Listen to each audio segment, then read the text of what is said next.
Morning news కి స్వాగతం. పత్రికల్లోని ముఖ్యాంశాలు చూద్దాం. ఆంధ్రజ్యోతి పత్రిక టెస్ట్ కు విరాట్ గుడ్ బై అంటూ 11వ పేజీలోని వార్త ఇది.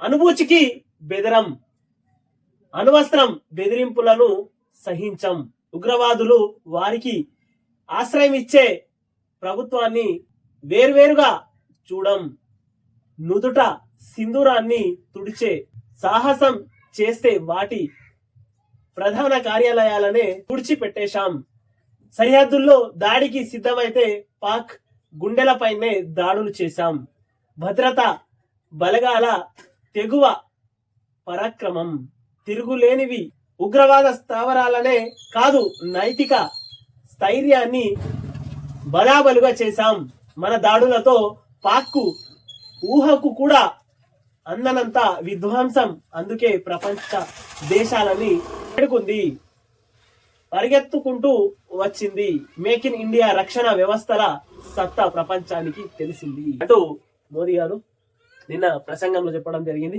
ఉగ్రవాద చర్చలు సహజీవనం సాగించలేవు, ఉగ్రవాదం వ్యాపారం ఒకే బాటలో పయనించలేవు, రక్తం నీళ్లు కలిసి ప్రవహించలేవు అంటూ నిన్న ఆయన ప్రసంగంలో మాట్లాడడం జరిగింది.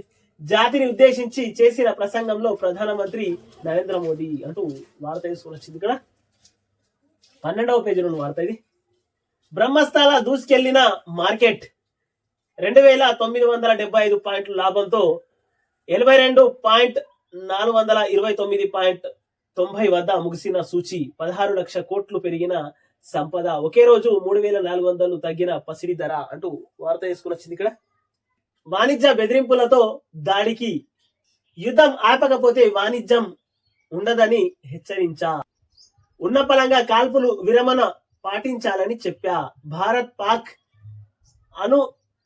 అనుదాడిని నివారించా, లేకుంటే కోట్లాది మంది చనిపోయేవారు, భారత్ పాక్ ప్రధానులు పరిస్థితిని అర్థం చేసుకున్నారు, భారత్ తో చర్చలు ప్రారంభించాం, పాక్ తోను త్వరలో అమెరికా అధ్యక్షుడు ట్రంప్ వ్యాఖ్యలు, ఆయన వ్యాఖ్యల్లో వాస్తవం లేదన్న ప్రభుత్వ వర్గాలు అంటూ వార్త వేసుకుని వచ్చింది. ఇక్కడ వాణిజ్య యుద్ధానికి విరామం అంటూ 11వ పేజీలో వార్త ఇది కూడా. సాగర్ లో సుందరీమణుల సందడి, బుద్ధ వనాన్ని సందర్శించిన అందగత్తెలు, బుద్ధుడికి మిస్ వరల్డ్ పోటీల నివాళి, బౌద్ధ భిక్షువుల ఆశీర్వాదం, బుద్ధ పీఠం వద్ద ప్రార్థనలు ధ్యానం, నేడు చార్మినార్ వద్ద హెరిటేజ్ వాక్, రేపు ఓరుగల్లుకు అందాల భామలు, వరంగల్ కోట 1000 స్తంభాల గుడి రామప్ప ఆలయం దర్శన. 14వ పేజీలో వార్త ఇది. పోరు బందర్ అంటూ వార్త చేసుకొని వచ్చింది. ఇక్కడ 13వ పేజీలో వార్త. పాక్ డ్రోన్ల వెన్ను విరిచిన మచిలీపట్నం సరుకు, హైదరాబాద్ లో జమర్ల తయారీ, బెంగళూరులో బంకర్లలో ఎలక్ట్రోగో టిల్స్ తుది రూపు, శత్రు దేశానికి డేంజర్ బెల్ మన D4 అంటూ వార్త తీసుకుని వచ్చింది. ఇక్కడ D4 వ్యవస్థ అంటూ ఇక్కడ ఫోటోలో కనబడుతుంది మనకు. 13వ పేజీలో వార్త ఇది.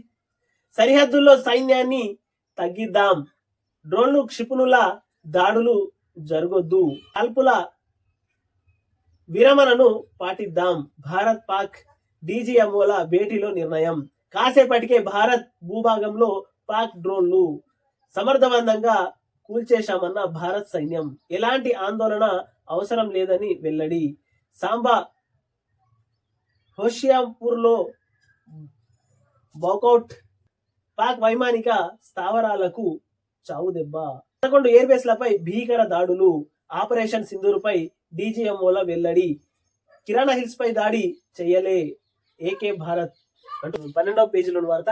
మొత్తం మీద నిన్న DGMలో మాట్లాడి కాల్పులు ఏం జరపమన్నారు అన్న కొన్ని గంటల్లోనే మళ్ళా పాక్ మాట తప్పి కొన్ని డ్రోన్లను మన భూభాగం వైపు పంపించింది.